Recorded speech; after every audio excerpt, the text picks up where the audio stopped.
And we're continuing with the 21st chapter of David Copperfield, which is called Little Em'ly.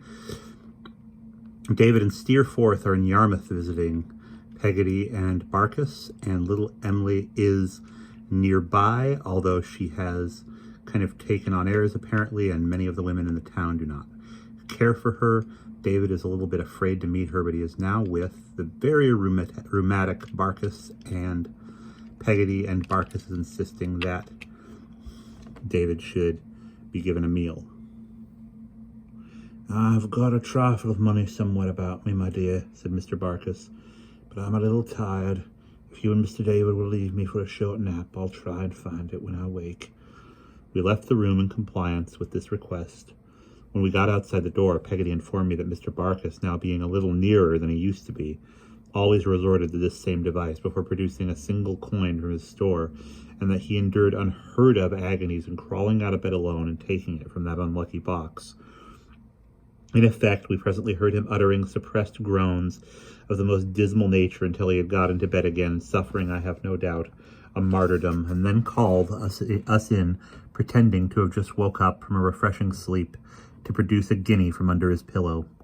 I prepared Peggotty for Steerforth's arrival, and it was not long before he came. His easy-spirited good humor, his genial manner, his handsome looks, his natural gift for adapting himself to whatever he pleased and making direct, when he cared to do so, the main point of interest in anybody's heart, bound her to him wholly in 5 minutes. I sincerely believed she had a kind of adoration for him before he left the house that night. We started forth at 8 o'clock for Mr. Peggotty's boat. I walked beside him over the dark wintry sands toward the old boat, the wind sighing around us even more mournfully than it had sighed and moaned upon the night when I first darkened Mr. Peggotty's door. "This is a wild kind of place, Steerforth, is it not? Dismal enough in the dark," he said, "and the sea roars as if it were hungry for us. Is that the boat where I see a light yonder?" "That's the boat," I said. A murmur of voices has been audible on the outside, and at the moment of our entrance, a clapping of hands, which latter noise I was surprised to see produced from the generally disconsolate Mrs. Gummidge. But Mrs. Gummidge was not the only person there who was unusually excited. Mr. Peggotty, his face lighted up with uncommon satisfaction, and laughing with all his might, held his rough arms wide open, as if for little Em'ly to run into them. Ham, with a mixed expression on his face of admiration, exultation, and a lumbering sort of bashfulness that sat upon him very well, held little Em'ly by the hand, as if he were presenting her to Mr. Peggotty, little Em'ly herself blushing and shy, but delighted when Mr. Peggotty's delight, for her joyous eyes expressed, was stopped by our entrance, for she saw us first in the very act of springing from Ham to nestle in Mr. Peggotty's embrace. The little picture was so instantaneously dissolved by our going in that one might have doubted whether it had ever been. I was in the midst of the astonished family, face to face with Mr. Peggotty, and holding out my hand to him when Ham shouted, "Master Davy! It's Master Davy!"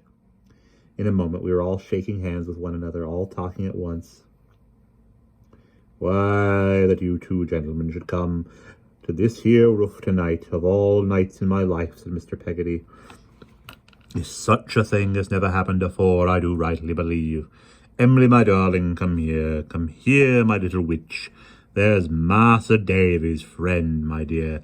He comes to see you along with Master Davy on the brightest night of your uncle's life as ever was or will be. Gone the t'other one, and horror for it." After delivering this speech all in a breath, with an extraordinary animation and pleasure, Mr. Peggotty put one of his large hands rapturously on each side of his niece's face, kissing it 12 times, laid it with a gentle pride and love upon his broad chest, and patted it as if his hand had been a lady's.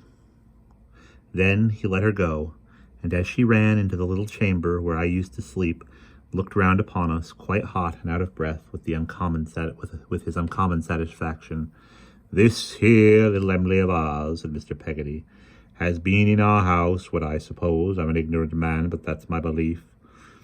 No one but a little bright-eyed creature can be in a house. She ain't my child, I never had one, but I couldn't love her more. You understand, I couldn't do it. I quite understand, said Steerforth. Mr. Peggotty ruffled his hair again with both hands as a further preparation for what he was going to say, and went on, with a hand upon each of his knees. There was a certain person, as had knowed our Emily from the time when her father was drownded, had seen her constant, when a babbly, when a young girl, when a woman, not much of a person to look at he warn't, said Mr. Peggotty, something of my own build, rough, a good deal of the sou'wester in him, weary salt, but on the whole a honest sort of chap, with his heart in the right place. I thought I had never seen Ham grin to anything like the extent to which he sat grinning at us now. What does this here blessed tarpaulin go and do? Said Mr. Peggotty, with his face one high noon of enjoyment. But he loses that there art of his to our little Em'ly. He follows her about. He makes hisself a sort of sarvant to her. He loses in a great measure his relish for his wittles. And in the long run, he makes it clear to me what's amiss. Mr. Peggotty waved his right arm, and then, exchanging a nod with Ham, whose eye he caught, proceeded, Well, I consoles him to speak to Em'ly.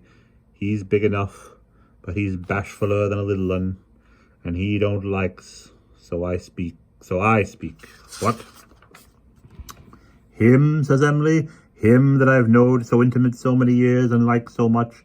Oh, uncle, I can never have him. He's such a great fellow. I gives her a kiss. I says no more to her than I always to him, and I says I wish it could have been so, but it can't. But you can both be as you was, and what I say to you is, be as you was with her like a man, he says to me, a shaking of my hand. I will, he says, and he was honourable and manful for 2 years going on, and we was just the same at home as before. Mr. Peggotty's face, which had varied in its expression with the various stages of his narrative, now resumed all its former triumphant delight, as he laid a hand upon my knee and a hand upon Steerforth's, previously wetting them both for the greater emphasis of action, and divided the following speech between us. All of a sudden, one evening, as it might be tonight, comes little Em'ly from her work, and him with her. He takes hold of her hand and cries out to me joyful, Look here, this is to be my little wife. And she says, half bold, half shy, and half a-laughing and half a-crying, Yes, uncle, if you please. If I please, cried Mr. Peggotty, rolling his head in ecstasy at the idea. Lord, as if I should do anything else. Then Mrs. Gummidge, she claps her hands like a play, and you come in. There, the murder's out, said Mr. Peggotty. Ham staggered, as well he might, under the blow Mr. Peggotty dealt him in his unbounded joy as a mark of confidence and friendship, but feeling called upon to say something to us, he said with much faltering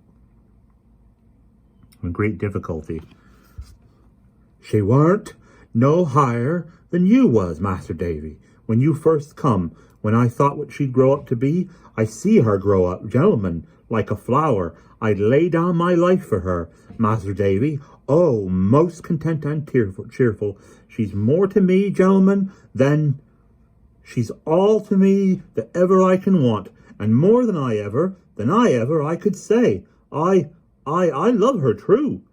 There ain't a gentleman in all the land, nor yet sailing upon all the sea, that can love his lady more than I love her, though there's many a common man would say better what he meant.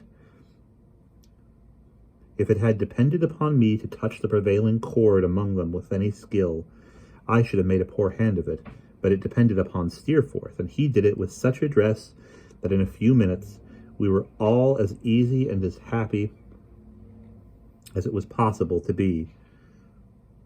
Mr. Peggotty, he said, you are a thoroughly good fellow, and deserve to be as happy as you are tonight. My hand upon it. Ham, I give you joy, my boy. My hand upon that too. Daisy, stir the fire and make it a brisk one. And Mr. Peggotty, unless you can induce your gentle niece to come back, for whom I vacate this seat in the corner, I shall go. Any gap at your fireside on such a night, such a gap least of all I wouldn't make for the wealth of the Indies. Mr. Peggotty went into my old room to fetch little Em'ly. At first, little Em'ly didn't like to come, and then Ham went. Presently, they brought her to the fireside, very much confused and very shy, but she soon became more assured when she found how gently and respectful Steerforth spoke to her, how skillfully he avoided anything that would embarrass her, how he talked to Mr. Peggotty of boats and ships and tides and fish, how delighted he was with the boat and all belonging to it, how lightly and easily he carried on until he brought us, by degrees, into a charmed circle, and we were all talking away without any reserve. As to Mrs. Gummidge, he roused that victim of despondency with a success never attained by anyone else, so Mr. Peggotty informed me, since the decease of the old one. He left her so little leisure for being miserable that she said next day she thought she must have been bewitched. We parted merrily, and as they all stood crowded round the door to light us as far as they could upon our road, I saw the sweet blue eyes of little Em'ly peeping after us from behind Ham, and heard her soft voice calling to us to be careful how we went. "A most engaging little beauty," said Steerforth, taking my arm. "That's rather a chuckle-headed fellow for the girl, isn't he?" He had been so hearty with him and with them all that I felt a shock, but seeing a laugh in his eyes, I answered, much relieved, "Ah, Steerforth, it's well for you to joke about the poor. You may skirmish with Miss Doddle, or try to hide your sympathies in jest from me, but I know better. When I see how perfectly you understand them, how exquisitely you can enter into happiness like this plain fisherman's, or humour a love like my old nurse's, I know that there is not a joy or sorrow, not an emotion of such people, that can be indifferent to you, and I admire and love you for it, Steerforth, 20 times and more." He stopped, and looking in my face said, "Daisy, I believe you are in earnest, and are good. I wish we all were." And that is the end of chapter 21.